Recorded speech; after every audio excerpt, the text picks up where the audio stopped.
¿Qué es un arquitecto?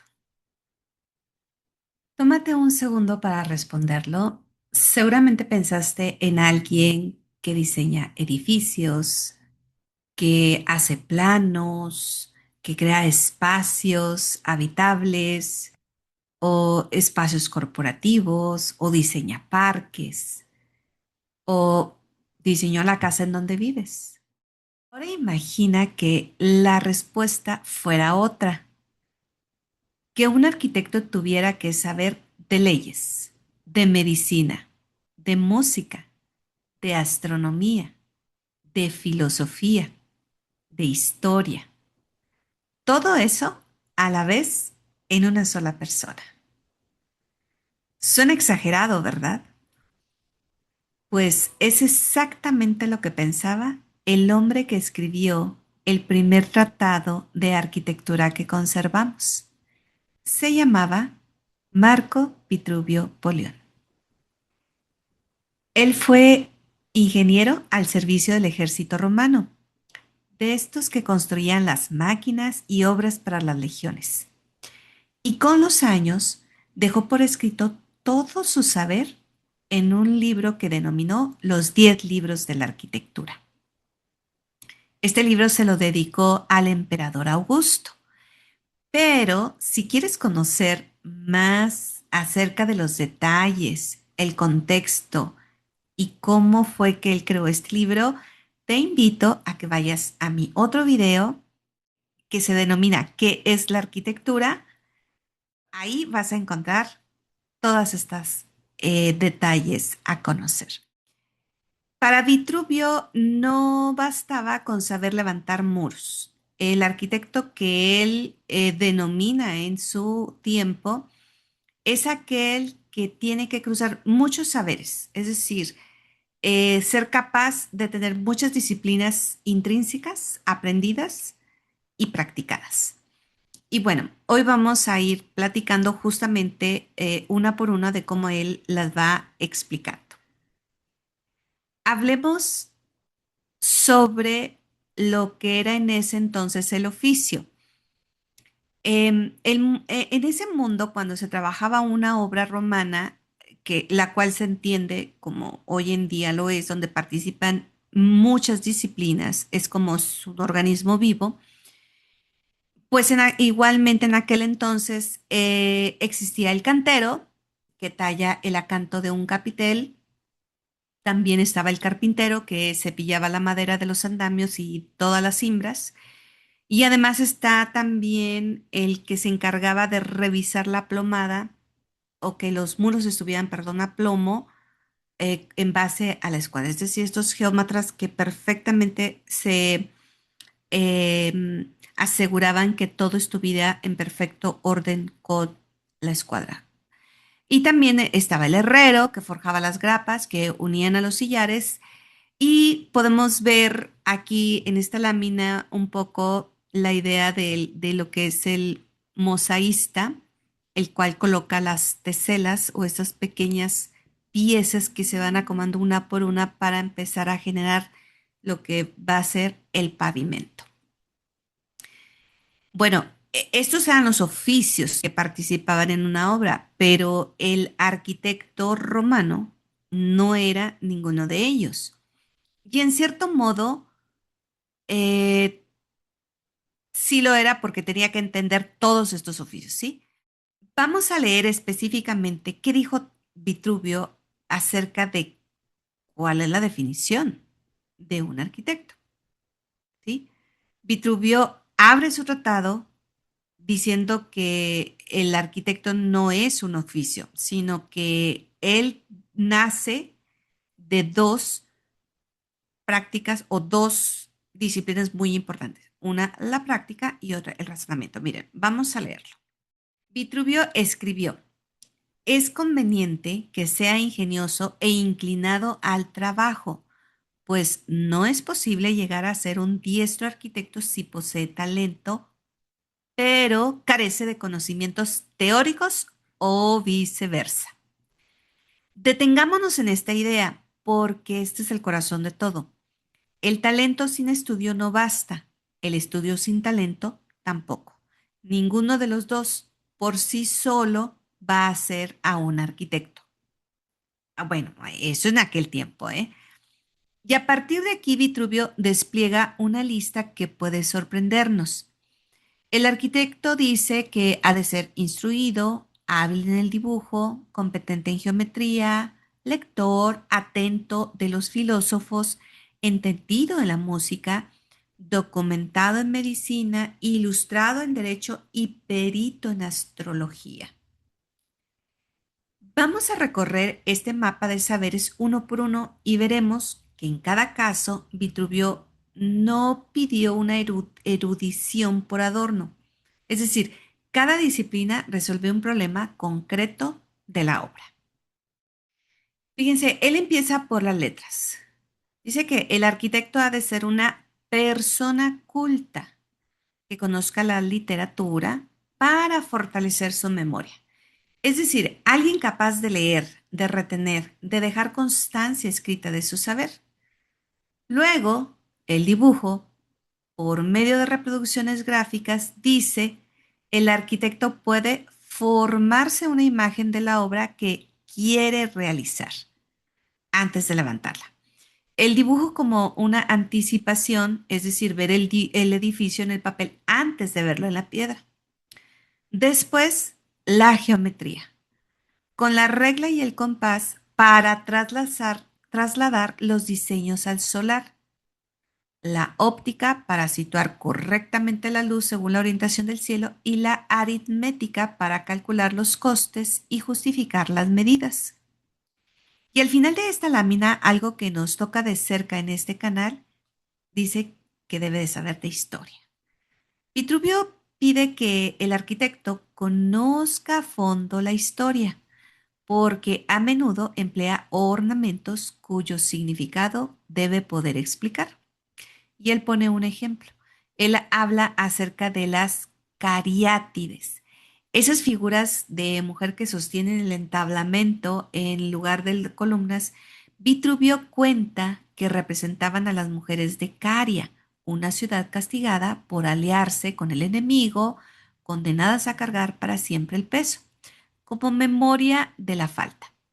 Sea o no exacta la leyenda, el punto de Vitruvio es claro. Quien proyecta debe saber responder cuando alguien pregunta por qué eligió esa forma. El ornamento no es capricho, es un argumento. Y bueno, si alguno de ustedes ha estudiado arquitectura, recordarán que siempre en la clase el maestro nos pregunta, a ver, bueno, pero explícame y dame tu argumentación, por qué llegaste a esa composición y uno tiene que dar una buena argumentación y defender ese diseño.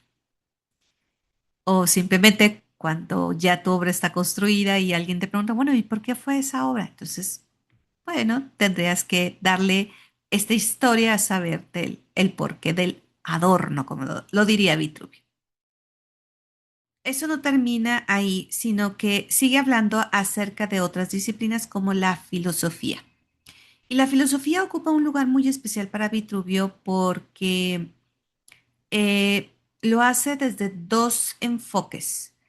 La primera es de carácter, es decir, la filosofía perfecciona al arquitecto otorgándole un alma generosa para que no sea arrogante, sino justo, firme y honesto. E insiste, es imposible levantar una obra sin honradez, que no sea avaro, que no viva pendiente de los regalos, que cuide su dignidad y su buena fama. Aquí Vitruvio está describiendo con 2000 años de anticipación algo muy parecido a la ética profesional. La segunda forma en cómo adopta la filosofía es a partir de conocimiento. La filosofía dice también dirige su estudio sobre la naturaleza, lo que los griegos llamaban fisiología. Entender cómo se comporta la naturaleza, cómo circula el agua, cómo se mueven los elementos. Un saber teórico que más adelante se vuelve cañerías, acueductos y desagües. Quiero hacer aquí un paréntesis que lo explicaba yo en el otro video. El libro de Vitruvio tiene muchas controversias porque se escribió en un latín griego y además estuvo dormido prácticamente o perdido muchísimo tiempo, incluso fue descubierto 15 siglos después. Por lo tanto, hay discrepancias en cuanto a las palabras originales con las que se escribió, o más bien el significado a lo que se refería.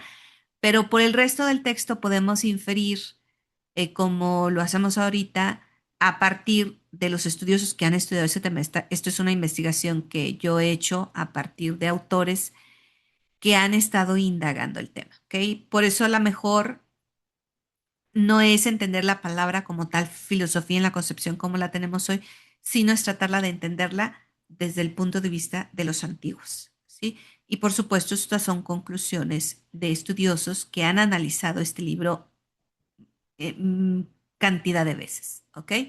Entonces, cerrando este paréntesis, la filosofía argumentada por Vitruvio se refiere al carácter y sobre todo también a entender la naturaleza. Entonces, estas dos formas es lo que debería de tener un arquitecto, su conducta que se conduzca con, pues, con esta filosofía de lo que hoy llamaríamos una ética profesional y la comprensión del mundo en donde lo va a construir, la naturaleza, cómo lo va a desplazar.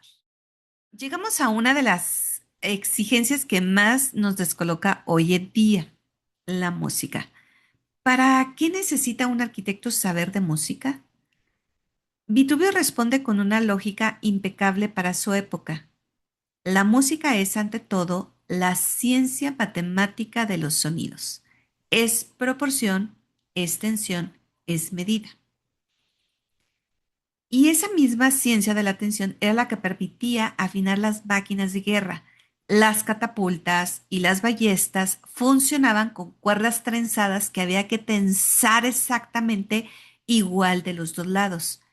¿Y cómo se comprobaba esa igualdad? Por el oído, pulsando las cuerdas hasta que sonaran en el mismo tono, como quien afina un instrumento. Bueno, lo mismo ocurría con las máquinas hidráulicas. Hay que recalcar aquí que para Vitruvio las máquinas hidráulicas son parte de la arquitectura. Entonces, un arquitecto también debería de hacer máquinas hidráulicas. Entonces, para poder hacer estas máquinas hidráulicas, el oído era muy, muy importante porque tenías que conocer el sonido del agua y esto te iba a dar la proporción de los tubos y cómo poderlos diseñar. Para Vitruvio no había frontera entre el sonido, el número y la máquina. La música era matemática aplicada y la mática era ingeniería. ¿Tú cómo ves? ¿Te gusta la música? Digo, si eres arquitecto, ¿te gustaría saber de música? ¿La podrías aplicar hoy en tu profesión? Bien, pasemos a otro aspecto del que menciona Vitruvio, la medicina. Vitruvio pide un conocimiento muy concreto, el que relaciona la salud con el lugar. Eso es a lo que se refiere con la medicina. Un arquitecto, dice, debe entender los distintos climas, en griego, climata, la atmósfera de cada sitio y sobre todo la calidad de las aguas, porque una zona puede ser saludable o nociva según ellas.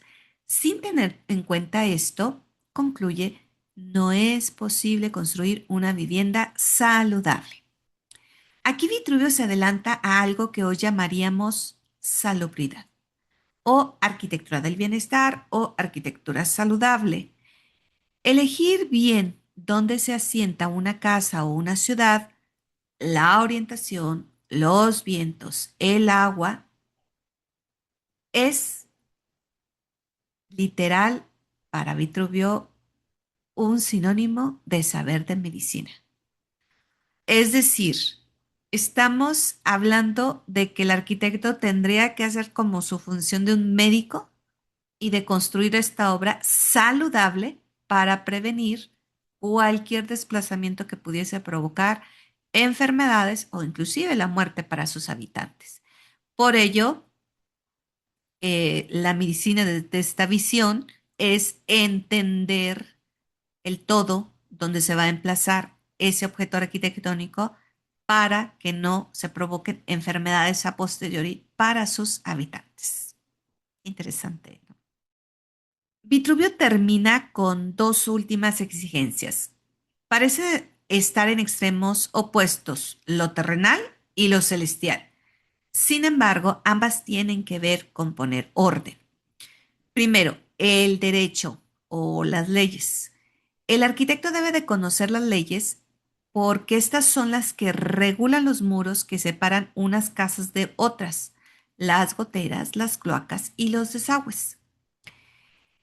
Las conducciones de agua y la captación de luz puede a veces provocar problemas para las propiedades en donde si no queda claro legalmente cuáles son los límites de los terrenos, entonces empiezan a generarse conflictos entre arrendadores, ¿no?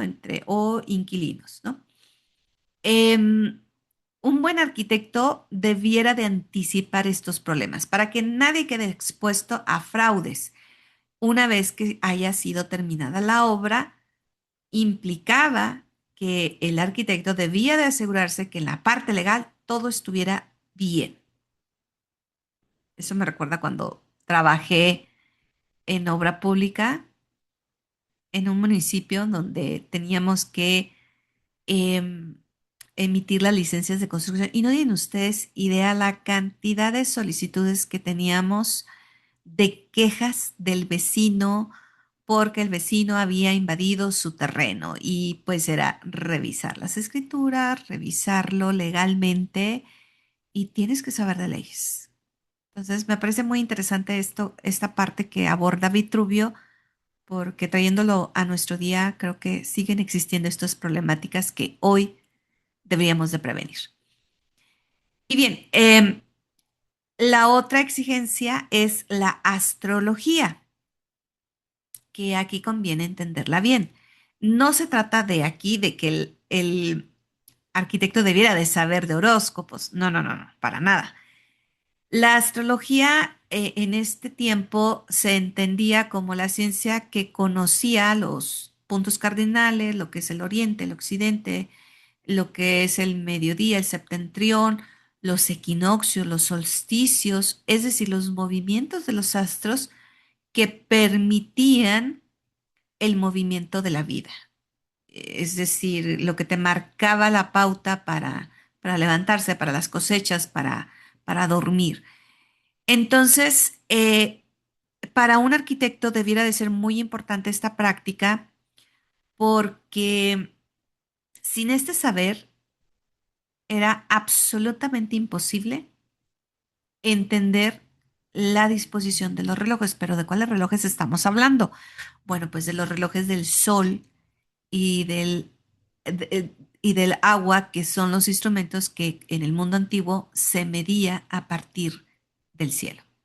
Entonces el arquitecto que orienta un edificio, que sitúa una ventana, que traza la sombra de un gnomón, es decir, que está leyendo el movimiento del sol, em, mirar las estrellas también es una forma de construir, o sea, es sumamente importante que exista este conocimiento para poder colocar la mejor disposición de tu elemento arquitectónico a partir del conocimiento de los astros. Hasta aquí hemos visto todas las disciplinas que debería de tener un arquitecto según Vitruvio. Pero ahora la pregunta es, si Vitruvio escribiera hoy esta lista, ¿qué saberes añadiría? ¿Cuáles quitaría? ¿Qué tendría que saber un arquitecto de nuestro tiempo? Bueno, si se te ocurre alguna respuesta a esta pregunta, déjamela en los comentarios. Me encantaría poderla leer. Y por favor, suscríbete a este canal para que puedas acompañarme a hacer el análisis de los demás tratados de la arquitectura. No te los vayas a perder. Muchísimas gracias por estar aquí.